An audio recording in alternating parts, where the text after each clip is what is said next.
வகுப்புகள் தனி மனிதன் அகத்தவம் மற்றும் அகத்தாய்வு பயிற்சிகளை அளித்துள்ளார்கள். இத்தகைய சிறப்பான மனவளக்கலை என்னும் வாழ்க்கை கல்வியை உலக சமுதாய சேவா சங்கம் ஸ்கை யோகா இணைய வழியை 12 நாட்கள் அடிப்படை பயிற்சியாகவும் அதனைத் தொடர்ந்து 4 மாதங்கள் சான்றிதழ் கல்வியாகவும் நம் இல்லம் தேடி வந்து அளித்து வருகிறது. இந்த சிறப்பான செய்தியினை நமது உறவுகளிடமும் நட்புகளிடமும் பகிர்ந்து அனைவரும் உடல் நலத்துடன் ஆரோக்கியமாக அமைதியாக வாழ நம்மால் ஆன சிறு உதவியினை செய்வோம். நம் அருட்தந்தை அவர்களின் கனவாம் உலக அமைதிக்கு நம்மால் இயன்ற சிறு தொண்டினை செய்து குருவின் கனவினை நனவாக்குவோம். மேலும் விவரங்களுக்கு kundaliniyoga.edu.in என்ற இணையதளத்திற்கு செல்லவும். வாழ்க வளமுடன். தவத்தினை தொடர்ந்து மறப்போம் மன்னிப்போம் என்ற தலைப்பில் சிந்தனை விருந்து வழங்க பேராசிரியர் அருள்நிதி நாகராணி புருஷோத்தமன் அம்மா அவர்களை அன்புடன் அழைத்து அமர்கின்றோம். வாழ்க வளமுடன் அம்மா. நன்றிகள் அம்மா. வாழ்க வளமுடன் அம்மா. வாழ்க வையகம், வாழ்க வையகம், வாழ்க வளமுடன். குரு புகழ் வாழ்க, குருவே துணை. மெய் அன்பர்கள் அனைவருக்கும் பணிவான வணக்கங்களும் வாழ்க வளமுடன் வாழ்த்துக்களும். அமைதியான துரிய தவத்தை இயற்றிய அம்மா அவர்களை அனைவரும் தவ நிலையிலிருந்து வாழ்த்துவோம்.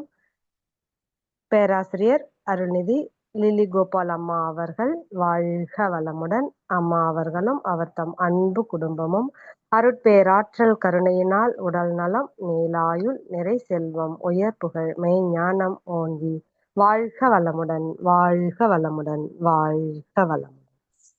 வாழ்க வளமுடன் அம்மா. மிக்க நன்றிகள் அம்மா. வாழ்க வளமுடன். நன்றிகள் அம்மா. வாழ்க வளமுடன். தெளிவு குருவின் திருமேனி காண்டல், தெளிவு குருவின் திருநாமம் செப்பல், தெளிவு குருவின் திருவார்த்தை கேட்டல், தெளிவு குரு சிந்தித்தல் தானே. குருவே துணை. இன்னைக்கு நாம சிந்தனைக்கு எடுத்திருக்கோம் தலைப்பு மறப்போம் மன்னிப்போம். இந்த தலைப்புல நாம சிறிது நேரம் சிந்தனை எடுத்துட்டு சிந்திப்போம். மறப்போம் மன்னிப்போம். நமக்கு யாரோ ஒருத்தங்க தெரிஞ்சோ தெரியாமலோ நமக்கு தீமை செஞ்சிட்டாங்கன்னா அந்த தீமைகளை கொஞ்சம் கூட ஒரு துளி கூட நம்ம மனசுல வச்சுக்காம அதை மறந்துட்டு அவங்களுக்கு நம்ம உதவியோ இல்லை ஒரு நன்மையோ செய்யறதுதான் மன்னிப்பு. ரொம்ப உயர்ந்த பண்பு எது அப்படின்னு பார்த்தா இந்த மன்னிப்பு தான் ரொம்ப உயர்ந்த பண்பு. நம்ம மனிதனா பிறந்த ஒவ்வொருத்தங்களுக்குமே இருக்க வேண்டிய ஒரு உயர்ந்த பண்பு தான் இந்த மன்னிப்பு. இந்த மன்னிக்கிறத ஒரு பலவீனமாவோ இல்லை இது ஒரு கோழைத்தனமோ அப்படின்னு நாம நினைக்கவே கூடாது. அப்படி நினைக்கிறதும் சரியே இல்லை. அப்போ எப்படி நமக்கு கெடுதல் செஞ்சவங்கள நம்ம துன்பம் கொடுத்தவங்கள மன்னிக்கிறது, அவங்களுக்கு எப்படி நாம மன்னிப்பு கொடுக்க முடியும்?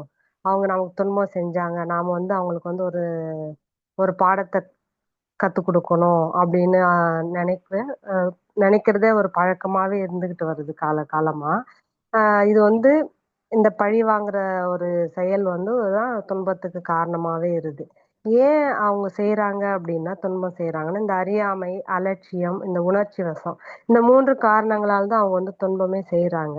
என்ன செய்யறோம், இது செஞ்சா இதனோட விளைவு இப்படி வரும் அப்படின்றது தெரியாதனால அந்த இது தப்புதான் அப்படின்னு தெரிஞ்சிடும். அதையே திருப்பி அலட்சியப்படுத்திட்டு இந்த உணர்ச்சி வசப்பட்ட நிலையில தான் திருப்பி துன்பம் கொடுக்குறாங்க. அப்போ நம்ம நமக்கு துன்பம் கொடுக்குறவங்கள நம்ம மன்னிச்சுட்டோம்னா இந்த பழி வாங்குறத நம்ம விட்டுடலாம். இந்த மன்னிக்கிறதுக்கு தான் நமக்கு ரொம்ப மன உறுதி அதிகமா தேவை. அதுதான் ரொம்ப உண்மையான ஒரு சக்சஸ், ஒரு வெற்றி நமக்கு மன்னிக்கிறது தான். இப்போ நம்ம காயப்படுத்திட்டாங்க, நாம எப்படி மன்னிக்கிறது அப்படின்னு நம்ம நினைக்கவே கூடாது. அப்படி நம்ம மன்னிக்கணும். நம்ம ஆத்மார்த்தமா அவங்கள மன்னிச்சிட்டாலே நமக்கு நம்மளோட மனதனோட ஒரு சக்தி நமக்கு கூடும் அப்படின்றாரு அருட்தந்தை அவர்கள். நம்ம அப்படி மன்னிக்கிற அந்த தன்மை நம்ம கிட்ட வந்துச்சுன்னா நமக்கு ஒரு மன தைரியம் கிடைக்கும், மனோசக்தி கிடைக்குது, அதே மாதிரி மன வலிமையும் நமக்கு கிடைக்குது. இந்த மன்னிக்கிற ஒரு பண்பால நம்ம கிட்ட இந்த பெருந்தகமையும் நமக்கு கிடைக்கும் இந்த மன்னிக்கிற தன்மையால. அப்போ நம்ம நமக்கு நன்மை செய்தவங்களுக்கு நன்மை செய்யறது அப்படின்றது ஒரு மனித செயல். ஆனா நமக்கு துன்பம் கொடுத்தவங்களுக்கும் அவங்களுக்கு வந்து நான் நன்மை செய்யறோம் அப்படின்னு அது வந்து ஒரு தெய்வீக செய்யலாம். அப்ப நம்ம வந்து இந்த தீமை செய்யறவங்களுக்கும் நன்மையே செய்யறது வந்து ஒரு மாமனிதனோட செயல். அதுதான் வந்து வள்ளுவர் சொல்றாரு, இன்னா செய்தாரை ஒருத்தர் அவர் நாண நன்னயம் செய்து விடல் அப்படின்னு வள்ளுவரும் சொல்லியிருக்காரு. அப்போ நம்ம வாழ்க்கையில எத்தனையோ பேர் நம்மளை வந்து துன்பப்படுத்தியிருக்காங்க. அதனால நிறைய மன வருத்தப்பட்டிருக்கோம். ஆஹ் எவ்வளவோ கெடுதல்லாம் செஞ்சிருக்காங்க. அப்போ இவங்களெல்லாம் வந்து நம்ம வந்து எதிரியா நினைக்கிறோம். அப்போ வந்து அந்த மாதிரி இருக்கிறவங்கள நாம வந்து மன்னிக்கிறது எப்படி அப்படின்னு நமக்குள்ளேயே ஒரு கேள்வியும் வரும். இப்படி பண்ணிட்டாங்களே இவங்களை எப்படி நாம வந்து ஆத்மாத்மா இவங்கள மன்னிக்கிறது அப்படின்ற ஒரு கேள்வி வரும். ஏன் நம்ம மன்னிக்காம விட்டோம்னா நம்ம உடலுக்கும் சரி மனசுக்கும் வந்து ஆரோக்கியம் அப்படின்றதே கிடைக்காது. ஏன்னா நம்ம கிட்ட வந்து அந்த மன்னிச்சிட்டோம் அப்படின்னா நமக்கு வந்து ஹம், அந்த மனசுல வந்து ஒரு பாரம், அந்த மனசு லேசாயிடும். அந்த மன்னிச்சிட்டோம்னா அந்த ஒரு மன அழுத்தம் நமக்கு இருக்காது. இப்போ இந்த மன அழுத்தம், இந்த பிளட் ப்ரெஷர் இதெல்லாம் வர்றது வந்து நமக்குள்ள அந்த காயங்களை நீ திருப்பி திருப்பி நினைச்சு பார்த்துக்கிட்டே இருந்தாலும் நமக்கு அந்த விதமான நோய்கள்லாம் வருது. இப்போ இந்த நோய்கள்ல இருந்து நம்ம நிச்சயமா விடுபடணும் அப்படின்னா நம்ம அதை வந்து சுத்தமா மறந்துடணும். அந்த அந்த காயங்களை வந்து நம்ம மறந்துட்டு மறந்துட்டோம்னா நமக்கு இந்த நோயெல்லாம் வரவே வராது. அப்போ அந்த மறக்காம நம்ம வந்து இப்படி பண்ணிட்டாங்களே இப்படி செஞ்சுட்டாங்களே அப்படின்னு நம்ம வச்சுக்கிட்டோம்னா அது வந்து ஒரு வஞ்சமாவே மாறிடுது. அது வந்து ஒரு தீய குணம் தான் வந்து இந்த வஞ்சம். இந்த வஞ்சம் வந்து நம்ம வச்சிருக்கோம். ஒரு நேரம் காலம் வரட்டும் அதை வந்து நம்ம அவங்களுக்கு ஒரு தக்க பாடம் காண்பிப்போம் அப்படின்னு நம்ம நினைப்போம். ஆனா அந்த வஞ்சம் நமக்குள்ளேயே நிறைய ஒரு தாக்கத்தை ஏற்படுத்தும். அவங்கக்கிட்ட நம்ம காமிக்கிறதுக்கு முன்னாடி நம்மளே நம்ம உடம்பையே அது வந்து பாதிக்கும். அது ஒரு ஸ்லோ பாய்சன் அப்படின்றாங்க. அது வந்து நமக்கு நம்ம உடம்புல இருக்கிற ஓட்டங்களை எல்லாம் பாதிச்சிரும். நமக்கு வந்து அது வந்து இருப்பு கட்டிய சினம் அப்படின்றாங்க வஞ்சம். அப்போ நாம வந்து அது வச்சுக்கிறதால நமக்கு தான் வந்து கெடுதல். இப்போ வஞ்ச மனம் அப்படின்னு வந்து மகரிஷி ஒரு கவி கொடுத்திருக்காரு ஞானக்கலை இலக்கியத்துல. மற்றவரே பணிந்து வர வேண்டும் என்ற மனநிலையில் தருக்குற்று செயல் புரிந்து பெற்ற பலன் குடும்பத்தில் சமுதாயத்தில் பெரும் துன்பம் பகை. ஒருவர் தனக்கு ஏற்பு அற்ற ஒரு சூழ்நிலையில் பணிந்த போதும் அது வஞ்ச மனநிலையாய் வளர்ச்சி பெற்று உற்ற ஒரு காலத்தில் பெரிய தீயாய் ஓங்கி நிலை குலைந்துவிடும் உண்மை காண்போம். இந்த கபடமான பொய்யான கொடுமையான எண்ணங்கள் தான் வந்து வஞ்சம் அப்படின்றது.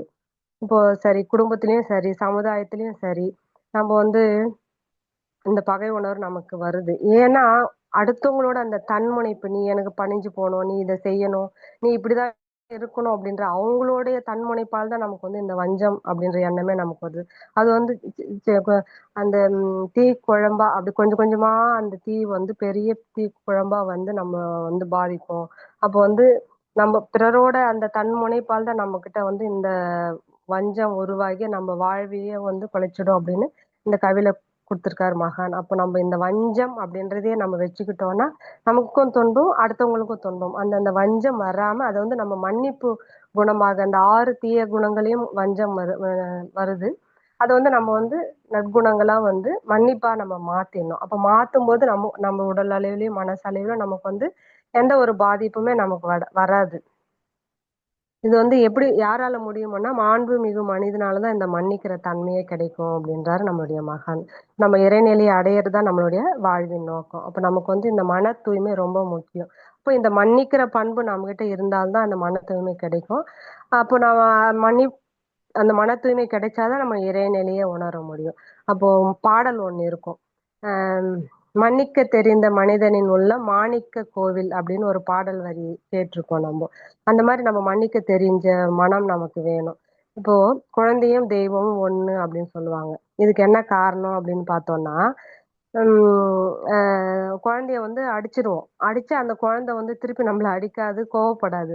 அடிச்ச உடனே நம்ம காலை சுத்தி புடிச்சுக்கிட்டு அழுவோம்.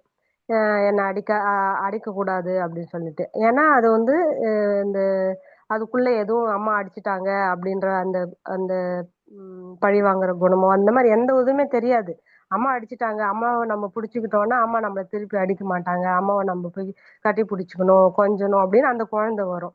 அதே மாதிரிதான் அடுத்தவங்க நமக்கு துன்பம் கொடுத்திருந்தா கூட அதை நம்ம மன்னிச்சிடணும்.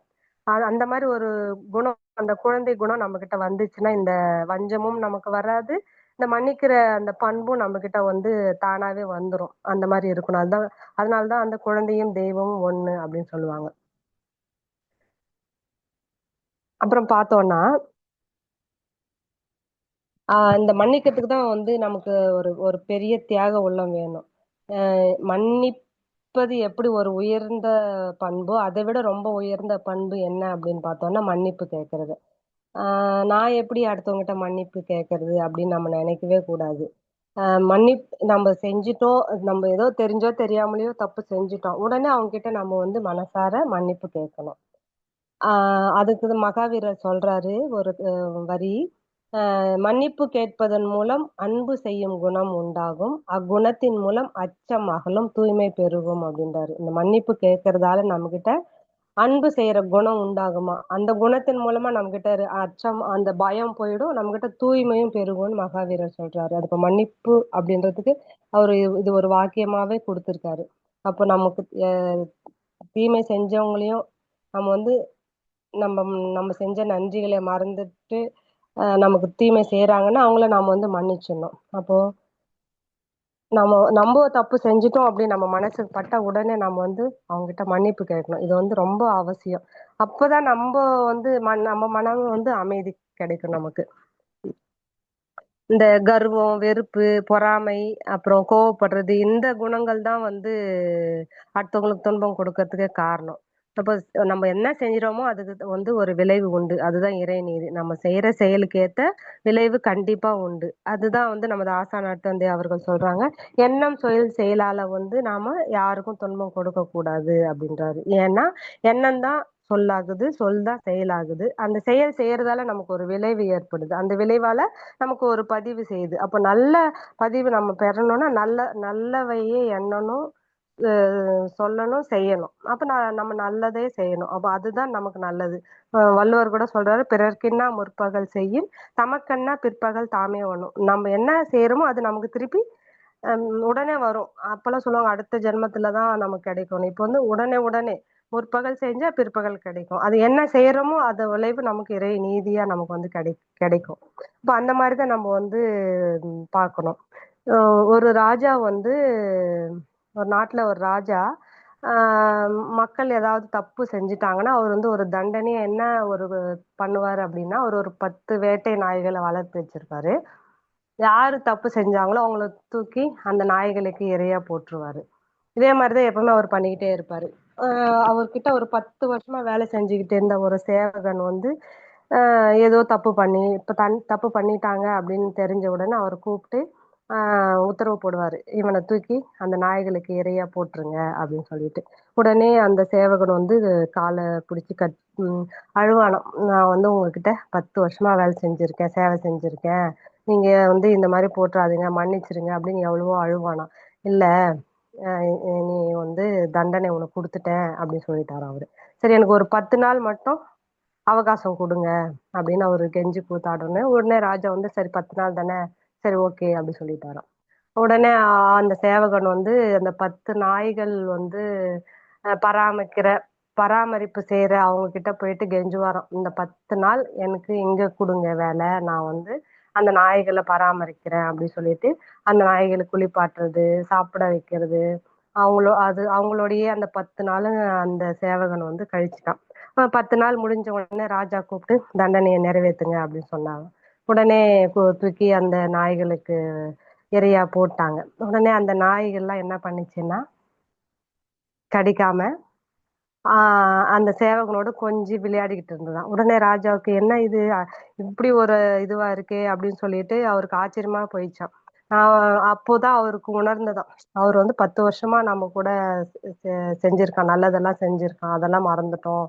10 நாள் நல்லது செஞ்ச அந்த நாய்கள் கூட அவனுக்கு விசுவாசமா இருக்கு.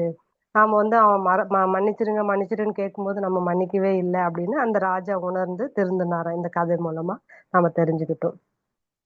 நம்முடைய மகான் வந்து சொல்லியிருக்காரு, வினைப்பதிவே தேகம் கண்டாய். வினைப்பதிவால தான் நாம வந்து பிறவி எடுத்திருக்கோம். இந்த வினைப்பதிவுகளை போக்குறதுக்காக இறைநிலை நம்மளால படைச்சிருக்கு. அதுதான் ஒரு கவியில சொல்லியிருக்காரு. வினைப்பதிவாம் சுமையை விடுத்து தூய்மை பெறவே நினைவாய் உடலெடுத்தேன், நிலமீது விழுந்த பினே எனை மறந்தேன், எந்தன் வினை மறந்தேன் இறைவா உனை மறந்தேன், ஆனால் நீ உள் நிறைந்து மீட்டு. நம்ம வந்து பிறந்ததே வந்து வினைப்பதிவை கழிக்கிறதுக்கு தான். ஆனா நாம வந்து அதை மறந்துட்டு இறைவனையும் மறந்துட்டு நாம் வந்து இந்த புலன் மயக்கம் பொருள் மயக்கம் இதுலயே இருக்கும். ஆனா நீதான் என்னை மீட்டு இந்த பதிவுகளை போக்குறதுக்கு அருள் புரியணும் அப்படின்னு இந்த கவி மூலமா நமக்கு மகான் கொடுத்திருக்காரு. அப்போ நாம இந்த இந்த பதிவுகளை போக்கிக்கணும் அப்படின்றதுக்காக நமக்கு மகான் வந்து பிராய சித்தம் அப்படின்ற முறையில நமக்கு வந்து கொடுத்திருக்காரு. கருமைய பதிவுகள் போக்குறதுக்கு அதுல வந்து மன்னிப்பு தான் ரொம்ப முக்கியம் அப்படின்றாரு. தெரிஞ்சோ தெரியாமலையோ நம்ம தப்பு செஞ்சுட்டோம்னா உடனே அவங்க கிட்ட நம்ம வந்து மன்னிப்பு கேட்கணும். அதுதான் வந்து நம்முடைய அந்த கருமைய பதிவுகளை வந்து போக்கும். அப்படி மன்னிப்பு கேட்கணும். யாராவது தப்பு செஞ்சிருந்தாலும் அதை வந்து நம்ம வந்து மறந்துடணும். அவங்களுக்கு வந்து நன்மை செய்யணும் அப்படின்னு சொல்லிட்டு. அப்போ நம்ம வந்து மன்னிக்கிறதும் நம்ம கிட்ட வேணும். தவறுகள் செஞ்சிருந்தாலும் வந்து அதை மறந்துடணும். இன்னும் ஒரு இதுல நமக்கு வந்து மகான் கொடுத்திருக்கிறது வாழ்த்து. எப்படி எப்படி நம்ம வந்து இப்போ தவம் செஞ்சுட்டு மன அலைச்சூழல நம்ம வரிசைப்படி வாழ்த்துறதுக்கு மகான் கொடுத்திருக்காரு. அதுல ஒரு வரி வரும்: இன்னல் புரிவோர் எதிரிகளாக நினைப்போர் எவரேனும் இருந்தால் அவர்களும் மனம் திருந்து நல்வாழ்வு பெற கருணையோடு வாழ்த்தணும். அதுவும் கருணையோடு வாழ்த்தணும். ஏன்னா அவங்க தெரிஞ்சோ தெரியாமலோ தப்பு செஞ்சுட்டாங்க. அவங்கள வந்து நாம அந்த தப்புகளை மறந்துட்டு அவங்க நல்லா இருக்கணும் அப்படின்றதுனால நம்ம வந்து கருணையோட வாழ்த்தணும். அப்படின்றது அது வந்து எவ்வளவு பெரிய ஒரு மனசு வேணும். அது நம்ம அந்த மன நுண்ணிய நிலைக்கு போனாதான் நம்ம வந்து அந்த மாதிரி வாழ்த்த முடியும். ஏன் அப்படி கொடுத்திருக்காரு மகான் அப்படின்னா, நம்மளுடைய பதிவுகளை போக்குறதுக்காகவே அவங்க அவங்க வந்திருக்காங்க. அப்போ அதனால நாம வந்து அவங்கள வாழ்த்தணும். நம்ம கருமையும் தூய்மை அடைகிறதுக்காக தான் நமக்கு அந்த ஒரு துன்பமா வந்து சேர்ந்தது. அப்போ அவங்க வந்து நமக்கு நன்மை தான், மறைமுகமா நன்மை செஞ்சிருக்காங்க. அதனால அவங்கள வந்து நாம வாழ்த்தணும் அப்படின்னு மகான் வந்து வாழ்த்து மூலமா வந்து வாழ்த்து சொல்றாரு. அதே மாதிரி வந்து திருக்குறான்ல கூட ஒரு வசனம் வாசகம் இருக்கு. என்னன்னா, உங்களுக்காக உங்களுக்கு முன்பாகவே இறை தூதர்கள் அனுப்பப்பட்டு உள்ளனர் அப்படின்னு ஒரு வாசகம் இருக்கு.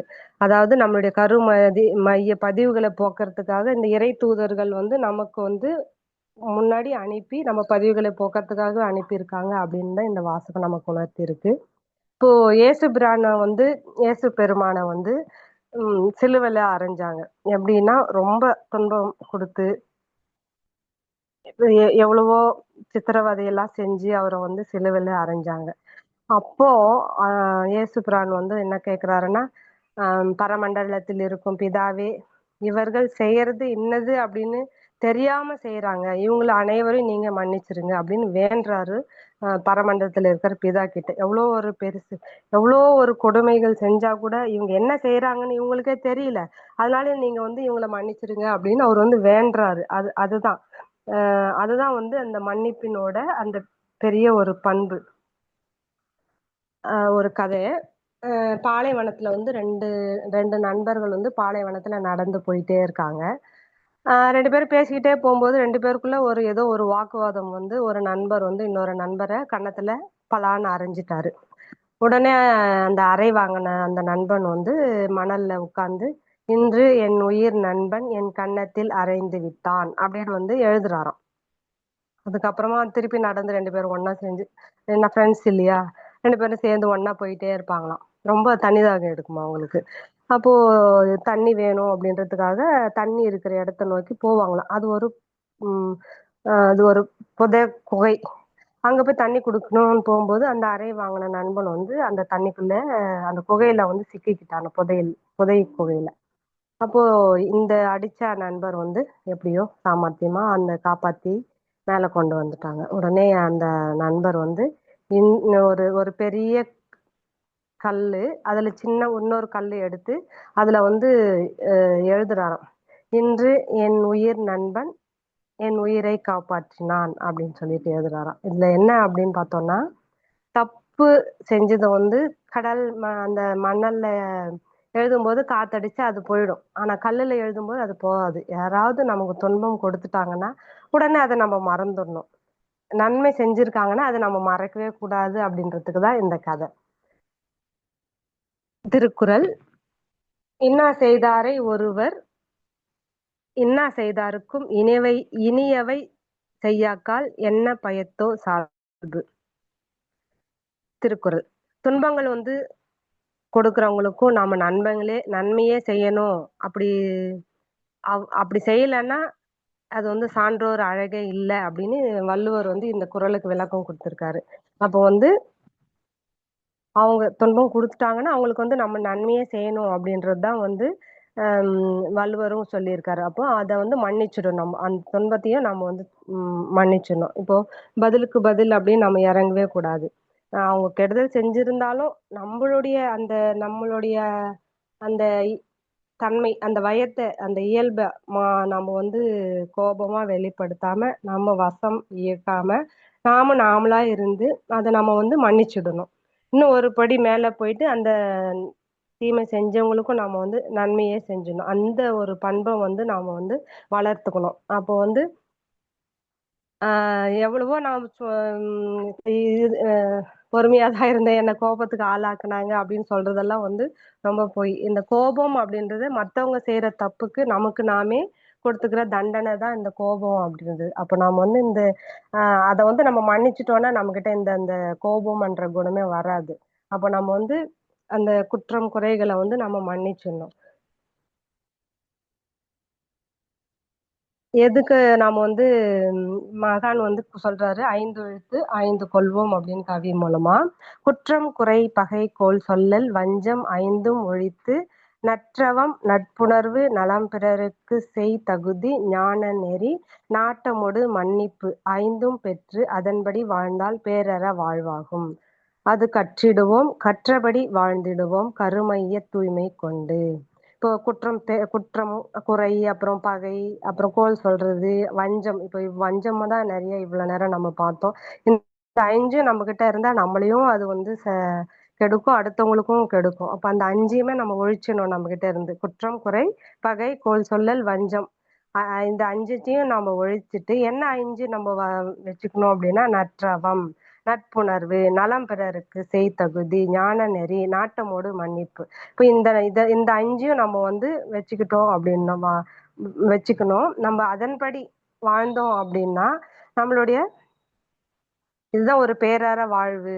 இப்போ இதை வந்து நாம கடைபிடிச்சோம்னா நம்மளுடைய கருமைய தூய்மையும் நமக்கு கிடைக்கும். அப்போதான் நம்ம வந்து இதுதான் நமக்கு நிறைவான ஒரு அற வாழ்வு. அப்போ நம்ம நல்லவங்களே கத்துக்கிட்டு நம்ம எதை கத்துக்கிறோமோ அதுபடி நம்ம வாழ்ந்தோம் அப்படின்னா நம்ம கருமைய கலங்கம் போயிட்டு நம்மளுடைய வாழ்வின் நோக்கம் என்ன அப்படின்றத இறைநிலையை உணர்றதுதான். அப்போ அந்த இறைநிலையை உணர்றதுக்கு நமக்கு இந்த கருமைய தூய்மை மிக்க அவசியம். அப்போ 5யும் ஒழித்துட்டு நம்ம 5யும் கடைபிடிச்சு அது வாழணும் அப்படின்றதுக்காக இந்த கவி கொடுத்திருக்காரு மகான். இப்போ ஜூலை 7ஆம் தேதி தான் உலக அளவிய மன்னிப்பு தினமா நான் வந்து கொண்டாடப்படுறாங்க அப்படின்னு சொல்றாங்க. அப்போ நமக்கு வந்து யாராவது கெடுதல் செய்யும் போது கூட நாம என்ன பண்ணணும் அப்படின்னா லைட்டா சிரிச்சுக்கிட்டு நம்ம வந்துட்டோம் அப்படின்னா அந்த இடத்துல அந்த பகை உணர்வே வராது. நம்மளால மறக்க முடியாத வகையில கூட நம்ம மன்னிச்சு விட்டுடணும்.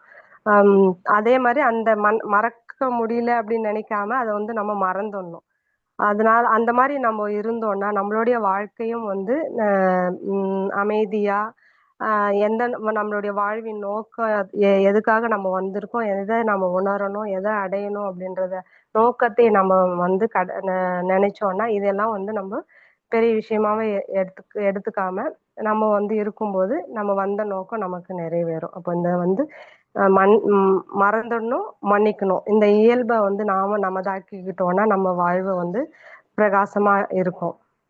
அதுக்கு ஒரு இங்கிலீஷ் வேர்ட்ஸ் வந்து please, thank you, sorry, forgive them, இந்த வார்த்தைகளை நம்ம அடிக்கடி நம்ம வாழ்க்கையில நம்ம யூஸ் பண்ணணும் அப்படின்னா மன்னிப்பு கேட்கறது, அந்த சாரி அப்படின்றது, அதை மன்னிச்சிருங்க அப்படின்றது, ப்ளீஸ், அப்புறம் நன்றி சொல்றது, தேங்க்யூ, இந்த வார்த்தைகளை நம்ம கடைபிடிச்சோம்னா நம்ம இந்த மறப்போம் மன்னிப்போம்ன்றத நம்மளுடைய இயல்பாவே மாறிடும் அப்படின்ற கூறி இந்த வாய்ப்பை நல்கிய அனைத்து அன்பு உள்ளங்களுக்கும் நன்றி பாராட்டி விடைபெறுகிறேன். நன்றி. வாழ்க வளமுடன். வாழ்க வையகம், வாழ்க வையகம், வாழ்க வளமுடன்.